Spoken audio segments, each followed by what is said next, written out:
Assalamualaikum warahmatullahi wabarakatuh. Yang terhormat Bapak Muhammad Imam Gustomi sebagai dosen pengampu Hukum Ketenagakerjaan. Perkenalkan, nama saya Jeffrey Stephen Panggabean dengan NIM 8111422511,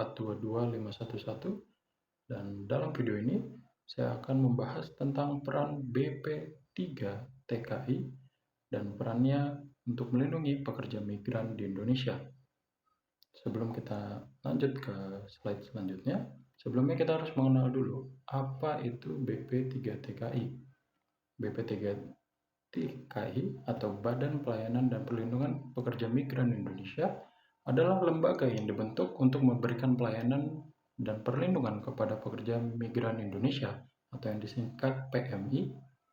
Dan BP3TKI ini memiliki tugas utama untuk memastikan bahwa pekerja migran Indonesia dapat bekerja secara aman, terlindungi, dan mendapatkan hak-haknya baik selama berada di luar negeri maupun setelah kembali ke Indonesia. Kita lanjut ke slide selanjutnya. Latar belakangi. Yang pertama ada pentingnya pekerja migran bagi Indonesia. Pekerja migran Indonesia atau PMI memiliki peran yang sangat penting bagi perekonomian Indonesia, baik dalam konteks kontribusi finansial maupun dampak sosial yang lebih luas. Kita bisa lihat dari beberapa poin. Yang pertama, kontribusi ekonomi melalui remitansi. Salah satu kontribusi terbesar PMI terhadap Indonesia adalah melalui remitansi atau pengiriman uang yang mereka kirimkan ke keluarga mereka yang berada di Indonesia. Remitansi ini tidak hanya meningkatkan pendapatan keluarga, tetapi juga membantu meningkatkan perekonomian lokal. Pada tahun 2022, remitansi dari pekerja migran Indonesia mencapai angka lebih dari 11 miliar US dollar, yang menjadikannya sebagai salah satu sumber devisa negara yang sangat penting. Kemudian poin kedua, pengurangan kemiskinan dan ketergantungan pada subsidi sosial. Banyak keluarga di desa-desa yang bergantung pada penghasilan PMI. Hal ini membantu mengurangi tingkat kemiskinan, meningkatkan akses ke pendidikan dan kesehatan, serta memfasilitasi pembangunan infrastruktur lokal. Kemudian poin yang ketiga, pemberdayaan sumber daya manusia. PMI yang bekerja di luar negeri seringkali memperoleh keterampilan dan pengalaman baru yang kemudian dapat mereka aplikasikan dan mereka ajarkan ketika kembali ke Indonesia. Ini memberikan kontribusi positif pada peningkatan kualitas sumber daya manusia, serta mendorong inovasi di sektor ekonomi dan sosial. Kemudian poin selanjutnya, peningkatan kewirausahaan dan ekonomi lokal. Program seperti Desa Migran Produktif yang akan kita bahas lebih lanjut atau Desmigratif mengajak keluarga PMI untuk mengembangkan usaha sendiri, meningkatkan kapasitas UMKM di desa, dan memperkuat daya saing lokal. Dengan adanya pelatihan dan dukungan finansial dari pemerintah, banyak keluarga PMI yang kini bisa membangun usaha dan mengurangi ketergantungan pada migrasi. Lanjut ke slide berikutnya. Peran BP3TKI meliputi yang pertama, pendidikan dan pelatihan. Sebelum keberangkatan, BP3TKI memberikan pelatihan dan pembekalan kepada calon PMI yang meliputi keterampilan teknis, pemahaman tentang hak-hak mereka, serta pengetahuan tentang hukum dan peraturan di negara tujuan. Kemudian yang kedua, pendampingan selama penempatan. Selama PMI bekerja di luar negeri, BP3TKI memastikan mereka mendapat perlindungan melalui pemantauan ketenagakerjaan di luar negeri, bekerja sama dengan otoritas negara penerima dan lembaga penempatan pekerja migran Indonesia atau LP2MI. Kemudian yang ketiga, reintegrasi dan dukungan pasca penempatan. Setelah PMI kembali ke Indonesia, BP3TKI memberikan dukungan dalam proses reintegrasi sosial dan ekonomi, termasuk bantuan untuk memulai usaha untuk mengembangkan keterampilan yang dimiliki. BP3TKI juga terlibat dalam advokasi untuk meningkatkan kesadaran tentang migrasi yang aman dan memberikan bantuan hukum bagi PMI yang mengalami masalah di luar negeri. Kita lanjut ke slide berikutnya yang membahas lebih lanjut tentang program Desmigratif. Program Desa Migran Produktif atau Desmigratif bukan hanya sekedar pemberdayaan ekonomi, tetapi juga bertujuan untuk membangun ketahanan sosial yang kuat di desa asal pekerja migran Indonesia atau PMI. Dengan dukungan dari Kementerian Ketenagakerjaan atau Kemenaker, program ini menawarkan solusi berkelanjutan untuk mengatasi berbagai masalah yang dihadapi oleh PMI dan keluarganya. Penerapan 4 pilar utama dalam program ini diharapkan menciptakan dampak positif yang luas dan merata. Apa aja sih 4 pilarnya? Yaitu sebagai berikut. Yang pertama, ada layanan migrasi, yang merupakan pilar pertama yang menekankan pentingnya pendampingan yang tepat bagi calon PMI. Melalui layanan ini, calon pekerja migran diberikan pelatihan dan informasi mengenai hak-hak mereka serta prosedur legal yang harus diikuti. Selain itu, pilar ini juga memastikan bahwa PMI bekerja di luar negeri dengan jaminan keamanan, mengurangi risiko eksploitasi dan kekerasan, serta meminimalisir praktek migrasi ilegal yang rentan terhadap perdagangan manusia atau human trafficking. Pendidikan migrasi ini penting untuk meningkatkan pemahaman PMI tentang cara melindungi diri selama mereka bekerja di luar negeri. Kemudian pilar yang kedua ada usaha produktif.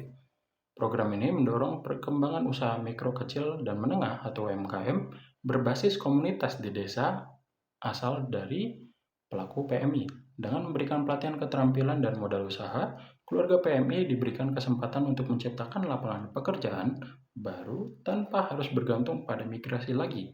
Pelatihan ini mencakup berbagai sektor, mulai dari kerajinan tangan, pertanian, hingga usaha kuliner. Hal ini memungkinkan mereka untuk memanfaatkan potensi lokal yang mereka miliki dan meningkatkan perekonomian desa sendiri. Selain itu, program ini juga menciptakan peluang bagi mantan PMI untuk membangun usaha mereka sendiri dan berkontribusi pada ekonomi lokal tanpa harus kembali kerja ke luar negeri. Kemudian pilar yang ketiga ada community parenting. Apa sih community parenting itu? Pilar ini berfokus pada pengasuhan anak-anak PMI yang ditinggalkan saat bekerja di luar negeri. Banyak anak PMI yang harus tumbuh tanpa kehadiran orang tuanya yang bekerja di luar negeri. Dalam hal ini, Desmigratif memberikan pelatihan kepada anggota komunitas untuk mendukung pengasuhan anak, memberikan perhatian pada aspek pendidikan dan kesejahteraan emosional mereka, dan ini merupakan upaya untuk memastikan bahwa anak-anak PMI tetap mendapat perhatian yang layak dan pendidikan yang cukup meskipun orang tua mereka sedang bekerja jauh dari rumah. Kemudian ada pilar yang terakhir, yaitu koperasi desa. Koperasi desa berfokus pada pemberdayaan ekonomi keluarga PMI dengan menyediakan akses kepada modal usaha yang dibutuhkan untuk meningkatkan kemandirian ekonomi mereka. Dengan dibangunnya koperasi yang dikelola oleh masyarakat desa, anggota komunitas dapat memanfaatkan dana bersama untuk membangun usaha yang dapat menambah penghasilan keluarga mereka masing-masing. Hal ini membantu menciptakan stabilitas ekonomi dalam desa asal pelaku PMI tersebut. Kemudian juga mengurangi ketergantungan pada remitansi dan membangun kemandirian finansial di tingkat desa. Program Desmigratif juga menjangkau berbagai desa dengan menerapkan model berbasis komunitas yang terintegrasi. Keberhasilan program ini sangat tergantung pada sinergi antara pemerintah, masyarakat, dan PMI itu sendiri. Oleh karena itu, kolaborasi antara pemerintah desa, Kementerian Ketenagakerjaan, serta lembaga-lembaga terkait lainnya sangatlah penting untuk meningkatkan efektivitas dan keberlanjutan dari program ini. Kita lihat beberapa kesuksesan yang sudah dialami akibat berjalannya program Desmigratif ini, yaitu saya ambil 3 contoh. Yang pertama ada Desa Paringan di Ponorogo, di mana di sini mereka mengedepankan pilar community parenting karena nampaknya lebih sukses di bidang tersebut. Kemudian yang kedua ada Desa Kuripan di Wonosobo.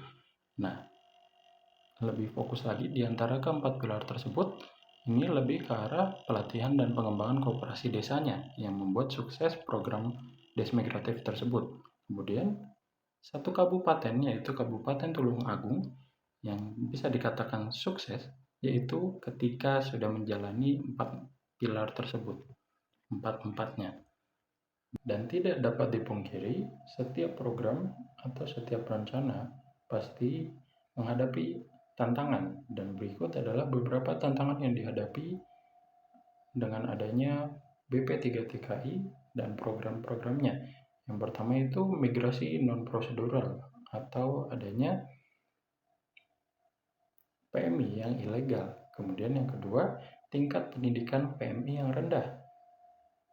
Dan yang ketiga yaitu kasus kekerasan PMI dan human trafficking yang terjadi terhadap PMI baik di luar negeri maupun di sini. Nah, setelah kita sudah membahas tadi secara singkat apa peran BP3TKI, kita bisa recap nih sebagai kesimpulan. Peran BP3TKI dan program Desmigratif dalam perlindungan pekerja migran Indonesia berperan penting dalam melindungi PMI melalui layanan yang mencakup 3 tahap utama, yaitu yang pertama pra-penempatan, kemudian pas penempatan, dan pasca penempatan.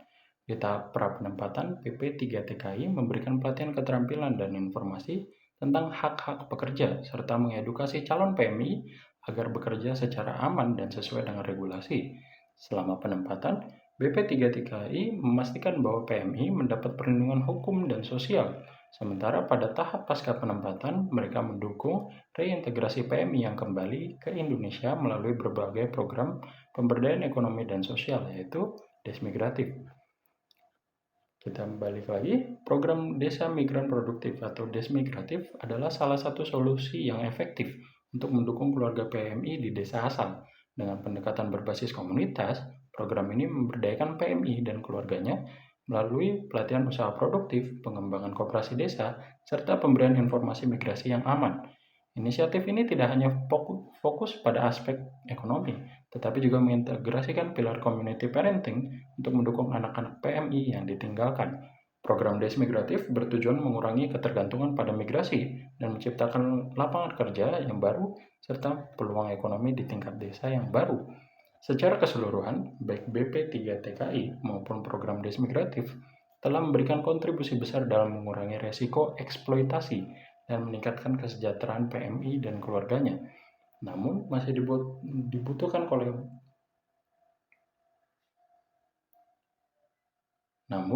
dibutuhkan kolaborasi yang lebih erat antara pemerintah, lembaga terkait, dan masyarakat untuk memastikan keberlanjutan dan pengembangan lebih lanjut dari program-program ini. Pemberdayaan ekonomi dan sosial melalui pendidikan dan usaha produktif menjadi kunci untuk mendorong kemandirian PMI, sekaligus mengurangi angka migrasi ilegal yang rentan terhadap eksploitasi. Sekian, terima kasih.